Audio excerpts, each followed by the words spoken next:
Mis hermanos, Dios les bendiga. Bienvenidos a una clase más. Bienvenidos al canal Apología Adventista, donde hacemos estudios sólidos y profundos de la palabra de nuestro Dios. Sean bienvenidos a esta clase, hermanos, y queremos invitarles, como siempre lo hacemos, si aún no lo han hecho, suscríbanse al canal, den me gusta a los videos, compartan y comenten para que así este canal pueda crecer y podamos alcanzar a muchas almas con la verdad presente. Así que, hermanos, vamos a orar para que Dios dirija el estudio de su palabra. Vengamos de rodillas. Bendito Señor que estás en el cielo, santificado sea tu nombre. Te damos gracias porque nos permites poder presentar tu palabra. Te pedimos, Señor, que nos des conocimiento, sabiduría, para que podamos discernir tu palabra. Ayúdanos, Señor, a tener madurez espiritual, para que nosotros podamos aceptar lo que está escrito, no lo que dicen los hombres. Bendícelo, Señor. Bendice a tu siervo para que tu siervo pueda darse a explicar, que todo pueda quedar claro. Bendice a las personas que van a escuchar este mensaje. Te lo suplicamos en el nombre de Jesús. Amén. Mis hermanos, Dios les bendiga. Queremos hablar en esta ocasión sobre el origen de la Navidad. Muchos cristianos tienen dos posturas. Muchos creen de que la Navidad es de origen cristiano y otros creen de que es de origen pagano. Y quiero decirles, hermanos, que siempre en temas religiosos hay dos posturas, pero siempre hay una postura que tiene más información, no solamente bíblica, sino también histórica. Así que en esta ocasión vamos a inclinarnos por la posición que sostiene que la Navidad es de origen pagano y que no tiene nada que ver con cristianismo, sino que solamente es un disfraz de cristianismo, pero que sus raíces son netamente paganas. Así que vamos a ver un poco de Biblia para que pongamos la plataforma de este estudio, para que veamos de qué manera se infiltró la Navidad al cristianismo o al catolicismo romano. Después lo copiaron las iglesias protestantes. Pero vamos a ver en este estudio que todo tiene su origen en el paganismo. Hay mucha información histórica, hermanos. Lo que pasa es que no estamos leyendo, no estamos investigando, no nos gusta estudiar, pero hay una vasta información histórica que demuestra cuál es el origen de la Navidad. Veamos un poco de Biblia. El apóstol Pablo predijo que a la iglesia primitiva iba a entrar la apostasía. La apostasía significa una negación de la fe, un abandono de la fe. Cristo, antes de irse al cielo, a la casa de su Padre, al trono de su Padre, Cristo estableció una iglesia pura. En Apocalipsis, esta iglesia es la iglesia de Éfeso, la iglesia primitiva que se ubica en la historia desde el año 31 hasta el año 100 después de Cristo. Es la iglesia apostólica, la iglesia de Éfeso. Vamos a ver de que el apóstol Pablo, inspirado por el Espíritu Santo, predijo que a la iglesia primitiva iba a entrar una apostasía. O sea que la iglesia pura que Cristo estableció, la iglesia apostólica, se iba a corromper con el tiempo. Después de la muerte de los apóstoles, la iglesia se empezó a corromper. Es interesante que cuando vemos en Apocalipsis las 7 iglesias, analizamos que la iglesia va degradando desde los tiempos de Cristo hasta la venida de Cristo. Es interesante lo que predijo Pablo. Noten lo que dijo Pablo hablando de la apostasía que iba a entrar a la iglesia primitiva. Segunda de Tesalonicenses capítulo 2, versículos 3 al 4.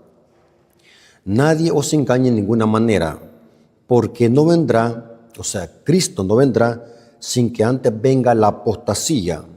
Noten que antes de que Cristo venga, habrá en la iglesia una apostasía. Y noten que esta apostasía iba a dar a luz a un sistema apóstata que Pablo le llama y se manifieste el hombre de pecado y el hijo de perdición. O sea, este sistema iba a ser como un Judas que se iba a levantar dentro del pueblo de Dios. ¿Por qué razón dice Pablo esto? Porque la apostasía surgió dentro del pueblo de Dios. Y esto dio a luz al hombre de pecado y el hijo de perdición. En la historia, la iglesia adventista ha podido identificar. La iglesia adventista es una iglesia historicista. Su método de interpretación profética es historicista. No es futurista ni preterista. Aunque el historicismo tiene de ambos, preterismo y futurismo, pero el historicismo, como dice la palabra historia, nos enfocamos que la historia tiene un transcurrir en el tiempo. Es como un río que vemos dónde inicia y dónde desemboca. Así es la historia. En la historia se puede identificar que este sistema llamado el hombre de pecado y el hijo de perdición, por las características, es otro nombre dado al sistema papal, a la Iglesia Católica Romana, que surgió como fruto de la gran apostasía de la Iglesia primitiva. Cuando la Iglesia se mezcló con el paganismo, eso dio a luz al papado, el hombre de pecado y el hijo de perdición. ¿Por qué hijo de perdición? Porque igual como Judas se levantó dentro del círculo de los 12, este sistema se iba a levantar dentro del pueblo de Dios, porque era una apostasía que el apóstol Pablo predijo. Y noten que este sistema, que se llama hombre de pecado y el hijo de perdición, Pablo dice, el cual se opone y se levanta contra todo lo que se llama Dios y es objeto de culto, tanto que se siente en el templo de Dios. Aquí es el templo, representa la iglesia. El templo de Dios, el naos, Pablo ahora se lo aplica a la iglesia, porque este sistema se iba a sentar en el templo, o sea, iba a surgir en medio del pueblo de Dios. Y en efecto, esto se cumplió entre el siglo II y el siglo IV de nuestra era. Noten, el cual se sienta en el templo de Dios, haciéndose pasar como Dios. No cabe duda que son características distintivas del sistema papal. El sistema papal, un sistema apóstata y blasfemo que pretende perdonar pecados y se hace parecer como Dios en esta tierra. Es interesante que el apóstol Pablo predijo también de que esta apostasía de la iglesia de Éfeso, de la iglesia primitiva, se iba a levantar en medio del liderazgo de la iglesia de Éfeso. En la iglesia de Éfeso se iba a levantar un mal liderazgo, porque la apostasía siempre ha iniciado en el mal liderazgo. Cuando en una iglesia hay un mal liderazgo, si la cabeza está enferma, la cola o el cuerpo va a estar también enfermo. Y así podemos aplicarlo viceversa. Si una cabeza tiene un buen liderazgo, si una iglesia tiene un buen liderazgo, el cuerpo, hablando físicamente, o sea, la iglesia va a estar fuerte espiritualmente. Y el apóstol Pablo predijo de que esta apostasía de la iglesia de Éfeso iba a iniciar en el liderazgo de esta iglesia de Éfeso. Esto lo dice Hechos 20:17.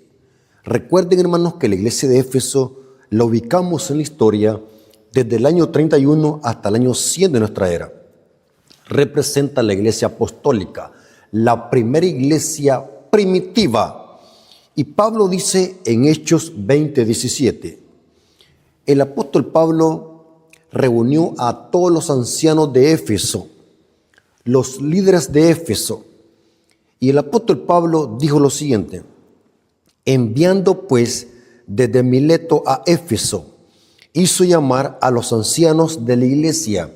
Si ustedes leen, hermanos, todo el capítulo 20, el apóstol Pablo está preocupado porque a Pablo se le reveló por inspiración divina que a la iglesia primitiva, a través del mal liderazgo de los ancianos, iba a infiltrarse la gran apostasía. Y esta apostasía iba a dar a luz al hombre de pecado y al hijo de perdición, otro nombre dado al sistema papal. Ahora, noten lo que dijo Pablo a los ancianos. Hechos capítulo 20, versículos 28 al 31. Dice así. Recuerden de que Pablo está hablándole a los ancianos. Está preocupado por la iglesia, pero Pablo le está diciendo que la apostasía iba a iniciar en medio de ellos, o sea, en medio del mal liderazgo.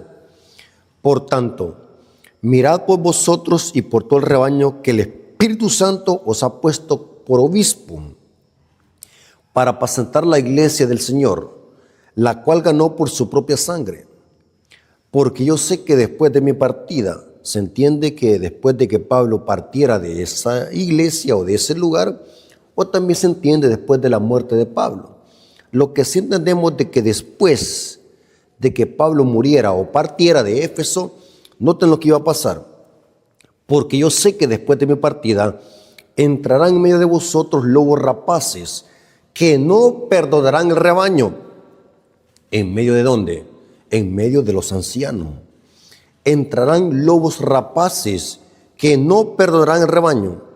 Y de vosotros mismos, o sea, del ancianato, del mal liderazgo, y de vosotros mismos se levantarán hombres que hablen cosas perversas. ¿Pero para qué?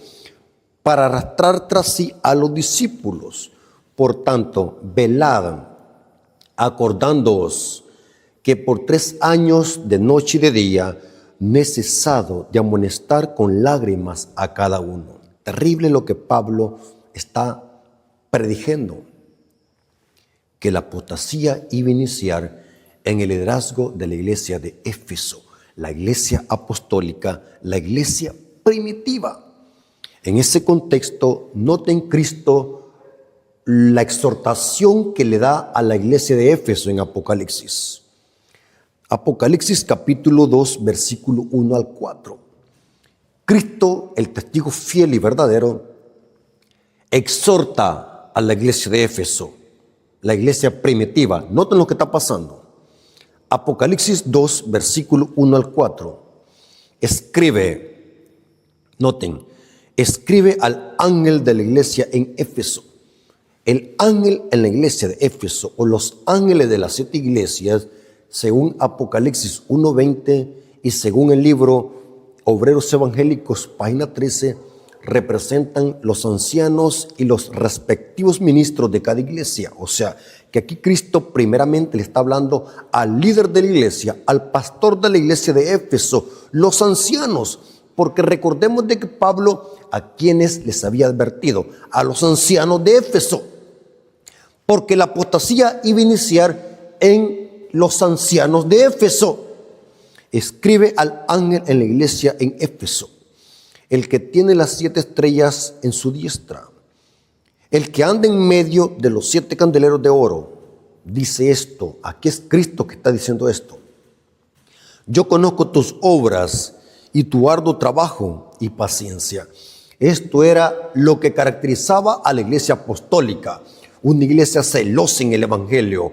Pablo cómo debatía con los fariseos, Pablo cómo debatía con los falsos maestros judaizantes. Vemos cómo Pedro no permitió que Ananías y Zafira hicieran un engaño al Espíritu Santo. Hechos capítulo 5.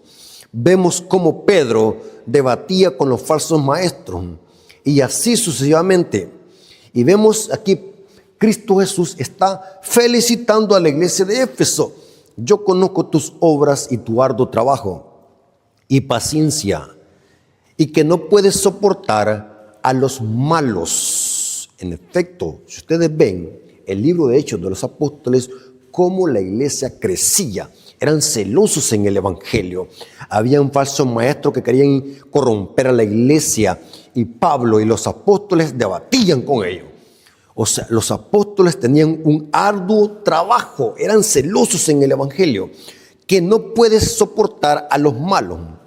Y has probado a los que se dicen ser apóstoles y no lo son, y los has hallado mentirosos, y has sufrido y has tenido paciencia. Esto es lo que la iglesia primitiva sufrió. Los apóstoles fueron perseguidos. La iglesia fue asediada por Saulo de Tarso. La iglesia fue perseguida en Jerusalén. Noten, has tenido paciencia y has trabajado arduamente por amor a mi nombre y no has desmayado. Pero había un problema. Noten lo que está aquí diciendo Cristo de la iglesia de Éfeso. Pero tengo contra ti que has dejado tu primer amor, porque la iglesia primitiva dejó su primer amor, porque en la iglesia primitiva se infiltró la apostasía. La verdad se empezó a corromper. El paganismo se empezó a infiltrar a la iglesia. La iglesia, para retener a los paganos, mezcló las cosas santas con las cosas comunes. Hubo una amalgama en la iglesia primitiva. La gran apostasía que surgió en la iglesia primitiva dio a luz al papado. La iglesia primitiva, la iglesia de Éfeso, dejó su primer amor. Se apartó gradualmente de la verdad en la cual había sido fundamentada. Y esto sucedió después que los apóstoles murieron. El diablo aprovechó, porque el diablo sabía de que si Pablo estaba vivo, no podía infiltrar la apostasía en la iglesia. Si Pedro estaba vivo, no podía entrar la apostasía en la iglesia. Si Santiago, si Bernabé estaban vivos, no podían entrar la apostasía en la iglesia. Así que el diablo esperó que los apóstoles murieran para empezar a infiltrar la apostasía gradualmente. No fue de una sola vez o de un golpe, sino que fue gradualmente. Esto lo corrobora el espíritu de profecía. Esta cita me llamó la atención lo que dice, cómo se infiltró la apostasía. Y noten qué interesante lo que dice esta cita, Conflicto de los Siglos, página 381, párrafo 6. Conflicto de los Siglos, página 381, párrafo 6. ¿Cuál fue el origen de la gran apostasía? Dice la cita, noten la pregunta, ¿cuál fue el origen de la gran apostasía? ¿Cómo empezó a apartarse la iglesia de la sencillez del evangelio? Hay dos preguntas acá y se responden. Conformándose a las prácticas del paganismo, noten, conformándose a las prácticas del paganismo,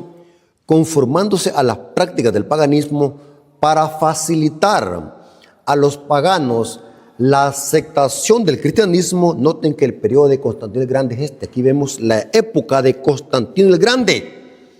Noten, para facilitar a los paganos la aceptación del cristianismo, el apóstol Pablo dijo acerca de su propio tiempo, ya está obrando el misterio de la iniquidad.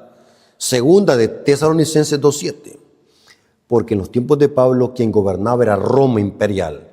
Caída Roma imperial se iba a levantar el papado, según Daniel capítulo 7, versículo 8, porque el cuerno pequeño surge de la cuarta bestia que es Roma. Y noten, mientras aún vivían los apóstoles, la iglesia primitiva permaneció relativamente pura. ¿Cómo? Mientras aún vivían los apóstoles, la iglesia permaneció relativamente pura. Hacia fines del siglo segundo, la mayoría de iglesias asumieron una forma nueva. La sencillez primitiva desapareció. ¿Noten la apostasía cómo está entrando? La sencillez primitiva desapareció. E insensiblemente, a medida que los antiguos discípulos bajaban a la tumba, sus hijos, o sea, otros líderes, se unieron con nuevos convertidos. Se adelantaron y dieron nueva forma a la causa. ¿Noten? Dieron nueva forma a la causa. O sea, cambiaron los principios, cambiaron las normas. Y noten cómo dice, para aumentar el número de los convertidos, noten, se rebajó el alto nivel de la fe cristiana. O sea que para ganar alma, para llenar la iglesia de paganos, pero sin conversión, dice la cita, que se rebajó el alto nivel de la fe cristiana. Y el resultado fue, noten hermanos, el gran error, rebajar los principios cristianos para alcanzar números. Los números no siempre son de Dios. Escuchen lo que estoy diciendo. Los números, aunque son buenos, pero no siempre son de Dios. se rebajó el alto nivel de la fe cristiana y el resultado fue una ola de paganismo que anegó la iglesia, trayendo consigo sus costumbres, sus prácticas y sus ídolos. O sea que el diablo lo que hizo es rebajar las normas, los principios, para que supuestamente ganara almas, para que los paganos no persiguieran a los cristianos. O sea, Constantino lo que hizo es mezclar el paganismo con el cristianismo para que cesaran las persecuciones. ¿Cuál fue el resultado? Llenar la iglesia de gran ola de paganismo, trayendo consigo, noten lo que se infiltró, trayendo consigo sus costumbres y sus prácticas y sus ídolos. O sea, los paganos siempre seguían siendo paganos, pero hoy con un rostro de cristiano. O sea, las prácticas abominables, los ídolos y las tradiciones que los paganos practicaban a sus dioses, hoy, con la llegada de Constantino, lo que hizo es que esas prácticas se les maquilló con un rostro de cristiano, para que así los paganos siguieran viviendo su misma vida, pero ahora con otro nombre, con un rostro supuestamente de cristiano, pero de cristianos no tenían nada. Para aumentar el número de los convertidos, y voy a leer la parte que me llamó la atención, para aumentar el número de los convertidos, se rebajó el alto nivel de la fe cristiana. ¿Y el resultado cuál fue? Una ola de paganismo que llenó la iglesia, trayendo sus costumbres, sus prácticas y sus ídolos. Terrible, hermanos. Una vez que la religión cristiana hubo ganado el favor y el apoyo de los legisladores seculares, fue aceptada nominalmente por multitudes. Noten, nominal significa que es solo de nombre. Fue aceptada nominalmente por multitudes, pero mientras éstas eran cristianas en apariencia, muchos permanecieron en el fondo paganos, que seguían adorando sus ídolos en secreto. Ahora entendemos por qué Cristo le dijo a la iglesia de Éfeso, al ángel en la iglesia de Éfeso: pero tengo contra ti que has dejado tu primer amor. La iglesia se empezó a llenar de paganismo, las prácticas paganas, las tradiciones paganas, los ídolos. Se les puso nombres de cristianos para así retener a los paganos y que los paganos en el fondo siguieran siendo paganos, adorando sus ídolos en secreto. Dice la cita del Conflicto de los Siglos, página 381, párrafo 6. Si quieren toda esta cita, yo se la voy a mandar. Les puedo mandar todo el estudio para que ustedes puedan corroborar que lo que estamos diciendo acá en este púlpito no es invento. Lo que pasa es que no estamos estudiando. El profeta Oseas dice: mi pueblo fue destruido porque le faltó conocimiento. La gente no le gusta leer. Somos tan simples que la gente practica y sigue cosas sin saber de dónde provienen, porque la gente no está estudiando, no le gusta leer. ¿Desde cuándo ustedes han visto que un ladrón roba el libro? Ni una vez, porque los ladrones y al mundo no le gusta leer. ¿Para qué van a robar libros? ¿Para qué un ladrón va a saquear una biblioteca? Ni mucho menos van a robar Biblia los ladrones. ¿Para qué? Porque a nadie le gusta leer, ni mucho menos leen libros seculares y van a leer la palabra de Dios. La gente está ignorante. El mundo cada día está ignorante. No estudian, no conocen, no leen. Y cuando hablamos del mundo estamos especificando en el mundo cristiano. El mundo cristiano repite como loro lo que las masas siguen. Pero es interesante, hermanos, que cuando dice la cita, para aumentar el número de los convertidos, se rebajó el alto nivel de la fe cristiana y el resultado fue una ola de paganismo anegando la iglesia, trayendo consigo sus costumbres, sus prácticas y sus ídolos. ¿Saben, hermanos? Aquí está cómo se infiltró la Navidad al cristianismo apóstata. En esta palabra que dice, trayendo consigo sus costumbres, sus prácticas y sus ídolos para infiltrarlos a la iglesia, allí iba también la mal llamada Navidad. La Navidad fue infiltrada en esta época. La Navidad proviene del paganismo. Quien infiltró la Navidad a la Iglesia Católica, vamos a ver de que según la historia fue Constantino el Grande y el Papa Julio I. Tengo una información que la saqué de una enciclopedia. Noten cómo dice: la Navidad es el sincretismo de la fiesta Saturnalia. ¿Qué es fiesta Saturnalia? Una fiesta pagana celebrada por los romanos en honor a Saturno. Noten. O sea que la Navidad es un sincretismo, es una mezcla de la Saturnalia y lo que hicieron ahora los paganos, o sea, Constantino junto con el Papa Julio I, es ponerle el nacimiento de Cristo, pero es la misma Saturnalia romana maquillada con el nacimiento de Cristo. Pero vamos a ver de que es un engaño en el cual el mundo ha caído, y lamentamos que muchos cristianos, supuestamente lectores de la Biblia y sabios de la palabra de Dios, llegan a hacerse indoctos e ignorantes. Noten cómo dice: la Navidad es el sincretismo de la fiesta Saturnalia, una fiesta pagana celebrada por los romanos en honor a Saturno. El emperador Constantino, noten, aquí estamos hablando cerca del siglo II y siglo IV de nuestra era. El emperador Constantino y el Papa Julio I decidieron celebrar el nacimiento de Jesús durante la época que se concentraba en la fiesta popular de Roma para favorecer la conversión de los paganos. Lo dice la historia. Dice: originalmente las Saturnales transcurrían entre el 17 y el 23 de diciembre, coincidiendo con el solsticio de invierno.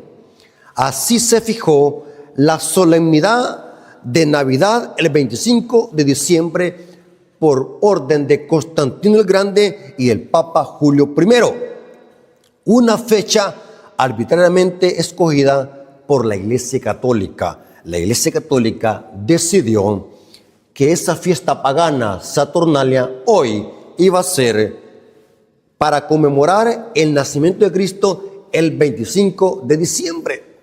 O sea, cuando los cristianos dicen de que están celebrando el nacimiento de Cristo, en su ignorancia están celebrando las famosas Saturnalias, donde habían orgías, donde habían borrachera. Es lo mismo que se hacía. Habían orgías, había licor, habían grandes comilonas, lo mismo que hace el mundo hoy en día.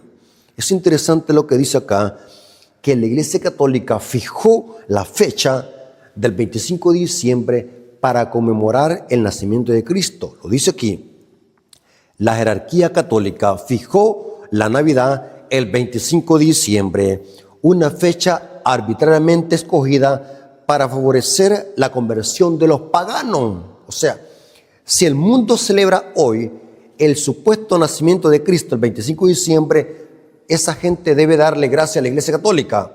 Pero de cristianismo no tiene nada que ver estas fiestas. Es una fiesta netamente pagana. En esta ocasión, los romanos festejaban el Sol Invictus, un culto a la divinidad solar asociada con el nacimiento de Apolo, el dios Sol. Noten que todo viene del romanismo, en efecto. ¿Ustedes creen, hermano, que es casualidad que la Iglesia Católica se llame Iglesia Católica? Ellos le llaman así: Iglesia Católica Apostólica y Romana, porque las prácticas idolátricas provienen de Roma. Lo que hizo la Iglesia Católica es cristianizarlas. Cuando la Iglesia se mezcló con el paganismo, cuando Constantino el Grande infiltró el paganismo, lo que hicieron es ponerle nombres cristianos a las tradiciones paganas. O sea, las tradiciones paganas se cristianizaron y se les puso un manto de cristiano. La Saturnalia romana se le puso 25 de diciembre, el nacimiento del niño Dios. Terrible, hermanos. Esto lo corrobora la enciclopedia. Noten esta enciclopedia británica, edición de 1946. Enciclopedia británica de 1946 dice: la Navidad no se contaba entre las antiguas festividades de la iglesia. No encontramos. Esto es cierto. Lo está diciendo una enciclopedia británica. Los apóstoles no celebraron Navidad. No encontramos esta fiesta de Navidad en las fiestas que los apóstoles observaban, ni que Israel celebraba. No las encontramos. En efecto, las fiestas que Israel celebraba eran 7 fiestas, Levítico 23. La iglesia apostólica tenía 3 fiestas también. Era el Shabbat, tenía la cena del Señor y también tenía el bautismo. Con estas 3 fiestas o 3 emblemas conmemoraban la muerte y resurrección de Cristo. El Shabbat recordaba de que Dios es nuestro creador.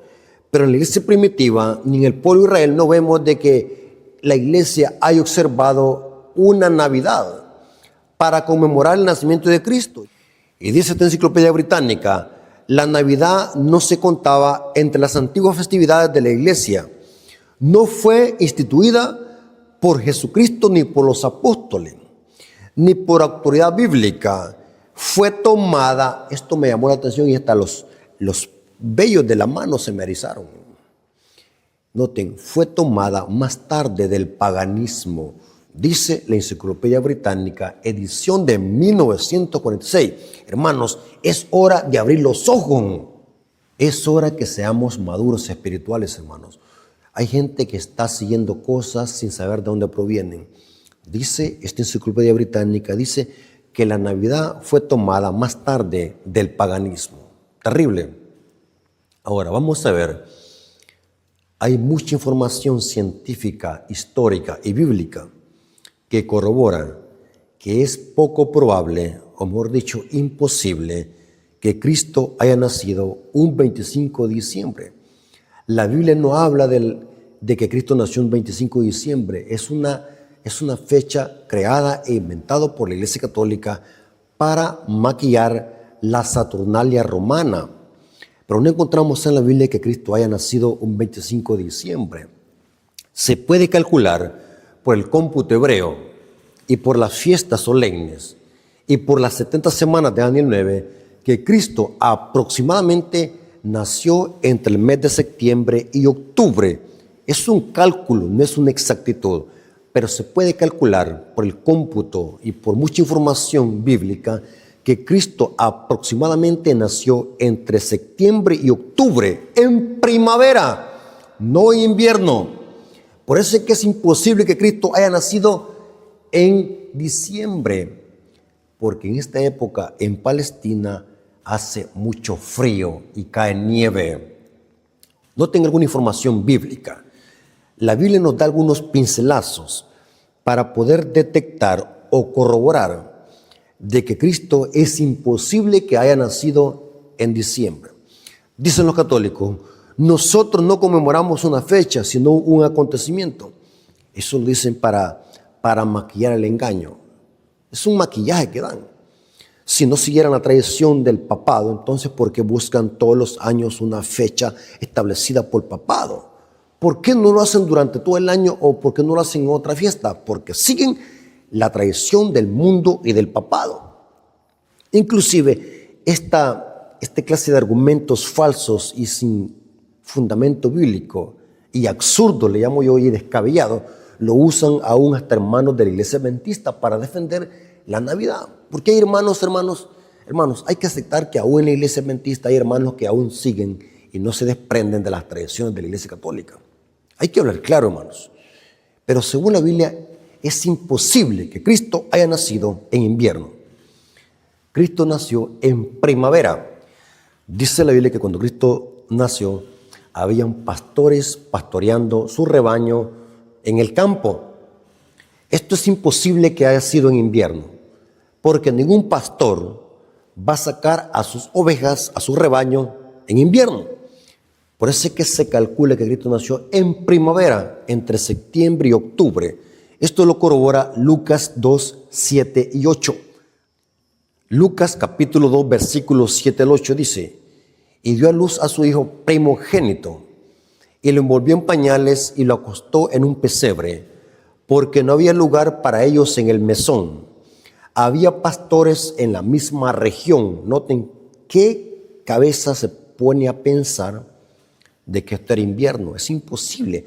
Había pastores en la misma región que velaban y guardaban las vigilias de la noche sobre su rebaño.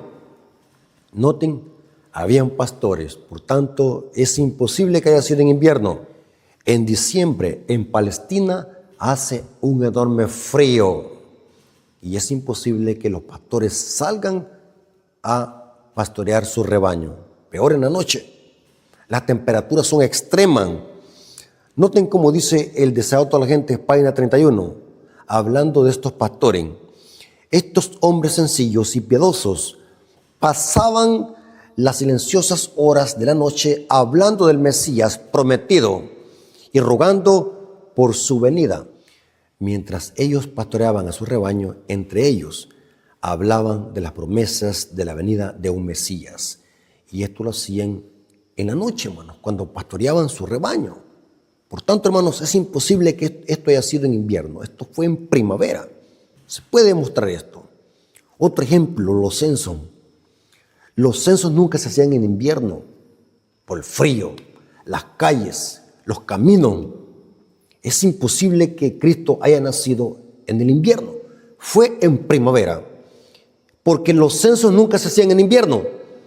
Esto lo dice Lucas capítulo 2, versículo 1 al 3.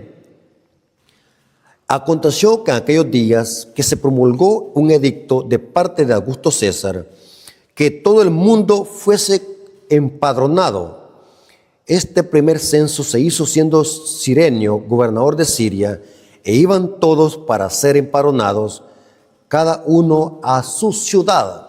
Esto es imposible que haya sido en invierno, hermanos. Es ilógico. Ningún emperador hacía censos en invierno. Ningún emperador, hermanos. Busquen información. Los censos se hacían, la mayor parte de censos se hacían en primavera. Los viajes nunca se hacían en invierno por la temperatura, por las calles, por el peligro que había. Esto lo vemos en Lucas capítulo 2, versículos 4 al 7, hablando de los viajes. Y José subió de Galilea, de la ciudad de Nazaret, a Judea, a la ciudad de David, que se llama Belén, por cuanto era de la casa y familia de David, para ser empadronado con María su mujer. Noten, hermanos, cómo José iba a andar debajo de la nieve y con ese extremo frío, con María y María embarazada. Noten, desposada con él, la cual estaba encinta.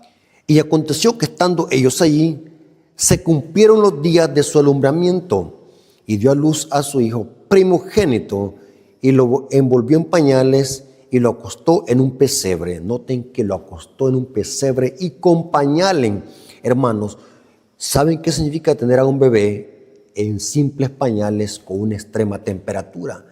Hermanos, la Biblia se entiende con lógica. Yo no necesito que la Biblia me diga textualmente las cosas, pero la Biblia se entiende por lógica. Si ese bebé estaba en pañales, significa que no estaba haciendo frío. Noten, él lo envolvió en pañales y lo acostó en un pesebre porque no había lugar para ellos en el mesón. Noten qué interesante. Los viajes de los magos. Tenemos otro ejemplo. Los magos viajaron y esto era imposible que haya sido en invierno. Mateo capítulo 2, versículo 1.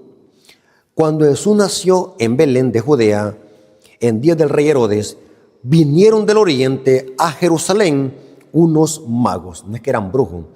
Los magos en este contexto eran astrólogos persas. Los astrólogos son los que se dedican a estudiar los astros. No es que eran brujos. La palabra mago en este contexto significa que eran persas.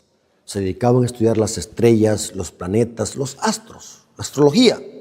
Noten, dice que estos magos vinieron del oriente a Jerusalén. Dice que eran magos. Es imposible que este viaje tan largo lo hubiesen hecho en invierno. Es imposible, hermanos, es imposible. Solamente hay que usar la lógica. Noten lo que dijo Elena de White sobre esta fecha del 25 de diciembre. Muchos son selectivos en las citas de Elena de White. Las usan y las sacan de contexto para defender su idolatría. Pero Elena de White, noten lo que dijo hablando del 25 de diciembre. Review and Herald del diciembre 9 de 1884. Review and Herald del 9 de diciembre de 1884, párrafo 3 dice: no hay santidad divina que descanse sobre el 25 de diciembre. Y no es agradable a Dios que cualquier cosa que se refiere a la salvación del hombre a través del infinito sacrificio hecho por ellos sea tan tristemente pervertido de su profeso diseño. Noten, no hay santidad divina en el 25 de diciembre. No hay nada. El 25 de diciembre no nació Cristo. Es una fiesta pagana de los romanos. La Biblia no enseña cuándo nació Cristo.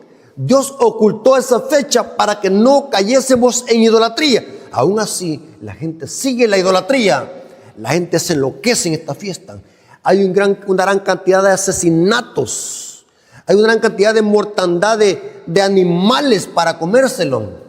La gente se emborracha. Terrible. Noten, pura fiesta pagana. La mal llamada Navidad. Que en Navidad la gente ni se acuerda de Cristo, hermanos. La gente lo que le gusta es seguir la tradición. La gente en esta fecha aman supuestamente al niño que nació en Belén, pero odian a aquel que dijo: si me amáis, guardad mis mandamientos. Noten cómo dice esta otra cita, Review and Herald del 9 de diciembre de 1884, párrafo 1. Pero, ¿qué es la Navidad para que requiera tanta atención? La gente se enloquece, las iglesias se enloquecen, los cristianos se enloquecen. Noten, pero ¿qué es la Navidad para que requiera tanta atención? A este día se le ha presentado demasiada atención por siglos y es aceptado por el mundo incrédulo. ¿Quiénes aceptan esta fecha? El mundo incrédulo, dice ella. Noten. Y por el mundo cristiano en general, como día que nació Cristo. Cuando el mundo en general celebra este día, no muestran ningún honor a Cristo. Terrible, hermanos. Se niegan a reconocer como su Salvador, a darle honra con la obediencia voluntaria a su servicio. Noten cómo dice: muestran preferencia por el día, pero ninguna preferencia a aquel por quien el día se celebra. Esto está en la Review and Herald del 9 de diciembre de 1884, párrafo 1. Ahora, ¿qué debemos hacer? ¿Será que debemos de ser los ermitaños, de meterlos en una cueva hasta que pase este mes? ¿O será que los cristianos tenemos que celebrar la Navidad? Yo creo que después de conocer esto, no sentiríamos deseo de celebrar Navidad sabiendo que es una fiesta en honor a los demonios. Entonces, ¿qué hay que hacer? Muy buena pregunta. Hay una cosa que sí debemos de hacer como cristianos, y es aprovechar estas fiestas con una mente sana y una conciencia sana, presentarles al mundo la verdad presente y el evangelio eterno. Lo mejor que podemos hacer en estas fechas, hermanos, no es meterlos en una cueva, sino es evangelizar, dar libros. Compre libros, hermanos. En vez de derrochar ese dinero en cosas innecesarias, compre libros, hermanos. Regalen literatura. Mézclese, pero para sacar las almas del agua, no para nadar con ellos. Recordemos de que nosotros somos pescadores, no peces, que si nos metemos al agua, no es para nadar con los peces, sino para sacarlo. Somos de Cristo, estamos en el mundo, pero no somos del mundo. Somos hijos de Dios que debemos de brillar en este mundo de tinieblas y agonizante. Tenemos que presentar el evangelio, no solamente estas fechas, porque muchos usan como pretexto eso. Hay que ganar almas, dicen ellos, pero es lo menos que hacen. porque lo que quieren es mezclarse con el paganismo. Fuera de eso, si en verdad nosotros quisiéramos hacer la diferencia, compre libros, recoja dinero para comprar comida para la gente que está hambrienta en las calles, haga la diferencia. Y son dos cosas diferentes. Hacer la diferencia que mezclarse con el paganismo. Use sus recursos para ayudar a su prójimo. No solamente en estas fechas, porque no hay que ser hipócrita, sino que siempre, durante todo el año, hagamos esto. Compartir el pan con los hambrientos, regale literatura, regale ropa al desnudo, regale comida al desnudo, regale comida a aquel que está en las calles hambriento. Tanta gente que hay en las calles con frío, regálele abrigos, regale ropa, regálele comida. Haga la diferencia. En ese contexto, Elena de White dijo, hay que celebrar la Navidad en honor a los pobres. Elena de White celebraba la Navidad, pero no en este sentido como el mundo lo celebra. Elena de White usaba estas fechas para hacer la diferencia, para llevar comida a los pobres. ¿Hace eso usted? ¿Hacen las iglesias eso? ¿O simplemente le gusta seguir una tradición pagana, poner un árbol de Navidad en un púlpito y poner un pesebre haciendo el ridículo para que el mundo se burle de nosotros que estamos siendo una tradición católica? Nunca jamás Elena de White quiso decir eso. Tenemos que hacer la diferencia. Y en efecto, hemos sido llamados para hacer la diferencia. Cristo dijo, vosotros sois la luz del mundo para que alumbremos en las tinieblas. Usemos estas fechas. Y cualquier fecha o tradición, usémosla. Pero no para mezclarnos con ellos, sino para presentar el evangelio puro, la verdad presente. Háblenles a la gente del evangelio puro, no de fantasía, ni tampoco de sentimentalismo.